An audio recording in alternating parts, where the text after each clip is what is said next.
สบายดีทุกคนสบายดีเด้อมื้อนี้นาลีได้หน่อไม้มาเนาะทุกคนแล้วก็เฮ็ด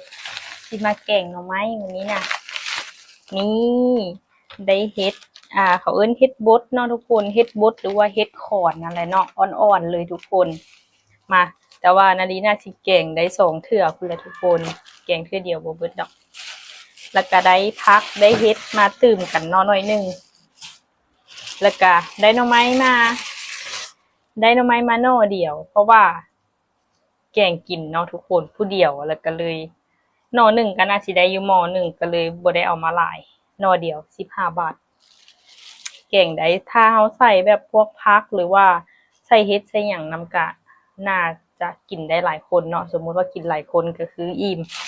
ได้หน่อไม้แล้วก็ได้น้ำยะนางมาเนาะทุกคนไปเดี๋ยวเฮาสิมาปอกหน่อไม้แล้วก็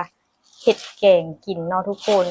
จริงนะลีหาหน่อไม้เลี้ยงน้องแต่ว่าบ่มีเนาะบ่มีเขาว่าช่วงนี้แบบแต่ว่าช่วงนี้มันหน้าฝนเนาะทุกคนแต่ว่าแถวบ้านนอกนาลีอ่ะอยู่บ้านน่ะคือมีหน่อไม้อ่อนหลายเนาะแต่ว่าอันนี้เขาเจ้าน่าจะยังบ่ทันเอามาเนาะทุกคนหรือว่าฝนยังตกบ่หลายบ่ยังบ่ฮอดหน้าหน่อไม้แท้เนาะตอนเช้านาลีก็ไปเบิ่งมาทุกคนก็บ่มีคือกันไปบ่ฮู้ว่าอันนี้เขาเจ้าเอิ้นหน่อไม้หยังเนาะทุกคนหน่อไม้ไผ่บ่หรือหน่อไม้กระสะบ่ฮู้ว่ามันสิแข็งหรือบ่เนาะก็ลองเบิ่งเพราะว่ามันบ่มีแต่หน่อแบบนี้แหละอยู่ตลาดนะหน่อไม้อ่อนก็บ่มีหน่อไม้เลี้ยงน้องหน่อไม้สังไผ่บ่มีอันนี้ก็หน่อใหญ่อยู่ช่วงนี้คิดฮอดบ้านเฮาเนาะทุกคนเพราะว่าแนวกินหลายช่วงนี้อยู่บ้านฝนตกแล้วแบบเป็นแมงจีนูนเป็นจิล่อจินายเป็นกบเป็นเขียดเนาะทุกคนช่วงนี้นี่แถวบ้านนะคือของกินหลายของกินเนี่ยบ้านเฮานะทุกคนแนวกินแบบอีสานบ้านเฮานะทุกคนหน่อไม้หน่อมันก็คือหลายเฮ็ดช่วงนี้เฮ็ดออกหลายเนาะอยู่บ้านเนาะทุกคนแต่ว่านาฬิกะบ่ได้กินเนาะยากอยู่เฮ็ดปวกเฮ็ดละโงกแหมเฮ็ดอันเพาะเนาะอยู่บ้านเฮาช่วงนี้น่ะโอ้ยแนวกินนะทุกคนนาฬิเข้าไปเบิ่งอันเขาเจ้าลงคลิปกะโอ้ยยากก็บ่ได้กินน้ำหมูเนาะทุกคนเดี๋ยวค่อยไปล้างทีเดียวเนาะทุกคนอาจจะเอาไปทุบบางคนก็คือหั่นเป็นชิ้นเนาะหน่อไม้ก็แล้วแต่สูตรไผสูตรมันแต่นาลีนะมักทุบให้มันบุบๆหน่อยนึงเพื่อแบบเวลาเฮาแกงน้ำนัวมันจะเข้านั่นน่ะทุกคนเดี๋ยวค่อยไปล้างทีเดียวเนาะก็อ่อนอยู่เด้ทุกคนหน่อไม้ก็บ่ได้แข็งเด้แต่ถ้าเบิ่งบ้านเฮาแกงมันสิแซ่บบ่ทุบมีดมันเบาเนาะคนทุบก็ได้เอาสันทุบประมาณนี้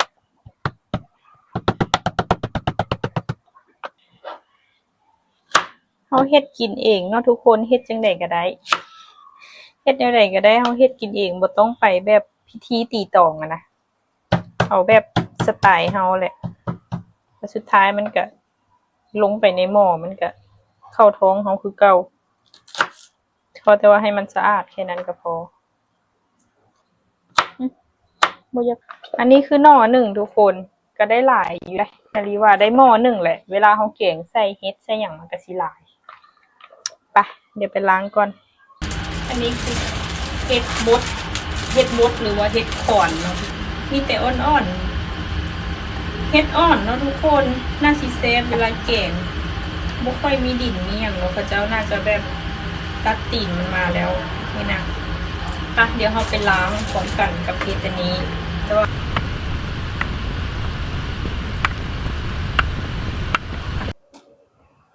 รวมกันแล้วก็ได้หลายเนาะทุกคนเบิ่งแม่ตอนนี้คือนาลีต้มมันตอนนี้ต้มหน่อไม้อยู่เนาะทุกคนเดี๋ยวถ้าหน่อไม้สุกก่อนเดี๋ยวเรามาแกง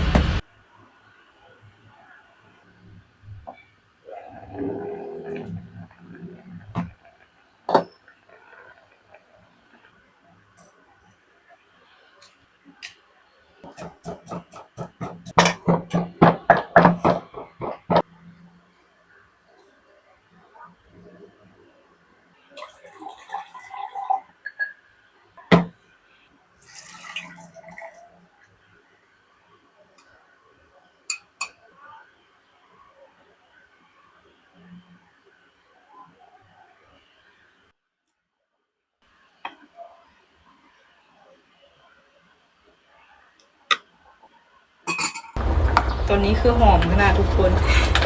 โอ้ทุกคนมาทุกคนหอมขนาดเลยขอชิมก่อน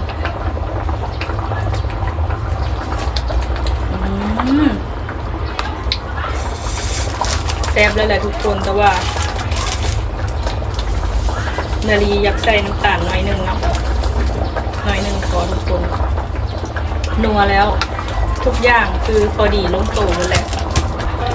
คนปักใส่เห็ดลงไป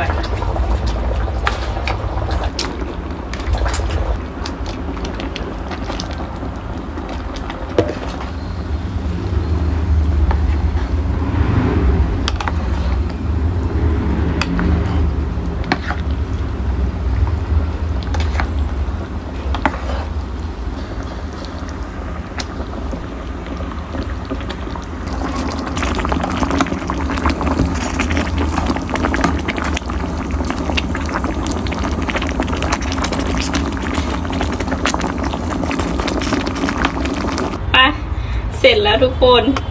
โหยเย็นหมดแล้วอ่ะเมื่อกี้หมู่โทรมาทุกคนเพื่อนโทรมาแล้วก็เลยคุยโทรศัพท์กับเพื่อน แกงเย็นหมดแล้วอ่ะทุกคนนาลีว่าจะมากัดพริกโซสักหน่อยเนาะมาทุกคนเดี๋ยวโอ้ยชิมแล้วนัวแห้งทุกคนกระแซบอยู่เสียแต่ว่ากินคนเดียวมาเด้อพี่เดี๋ยวกินโชว์สักคำหนึ่งเนาะกินกับข้าวเหนียวฮ้อนๆนะทุกคน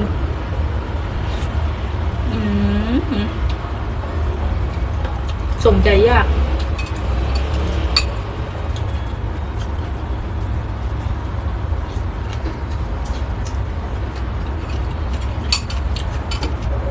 แซ่บหลายคนเดี๋ยวขอตัวไปกินข้าวก่อนเจอกันใหม่คลิปหน้าทุกคนจังไหนกะเป็นกำลังใจให้นาลีต่อไปนะทุกคนในการทำคลิปคอมเมนต์ให้กำลังใจนาลีแน่เพื่อแบบมีแฮงพักดันในการเฮ็ดคลิปเนาะทุกคนเจอกันใหม่คลิปหน้าเด้อบ๊ายบาย